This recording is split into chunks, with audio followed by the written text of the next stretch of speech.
ఉగాది పండుగ ప్రత్యేకం.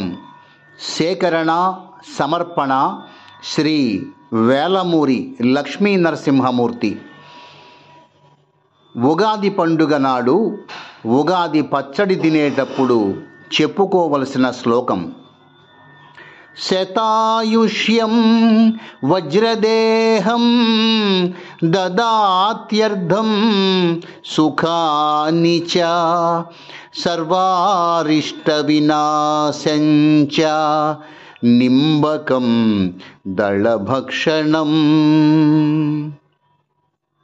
అంటే వేపపూతతో కూడిన ఉగాది పచ్చడిని తినడం వల్ల దేహం వజ్ర సదృశమై సర్వారిష్టాలు తొలగిపోతాయని, నూరేళ్లు సుఖంగా జీవిస్తారని ఈ శ్లోకం అంతరార్థం. ఇక ఉగాది ప్రాశస్త్యాన్ని గురించి చెప్పే మరో శ్లోకం కూడా ధర్మసింధు గ్రంథంలో ఉన్నది. అది ఈ విధంగా ఉన్నది: అబ్దాదౌ నింబకుసుమం శర్కరామ్లఘృతైర్యుతం భక్షితం పూర్వయామేస్యా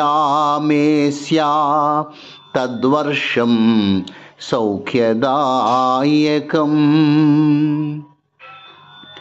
అంటే ఉగాది నాడు వేపపూత, బెల్లం, చింతపండు, నెయ్యితో కూడిన పచ్చడిని తింటే ఆ సంవత్సరం అంతా సౌఖ్యంగా సాగిపోతుందని దీని అర్థం.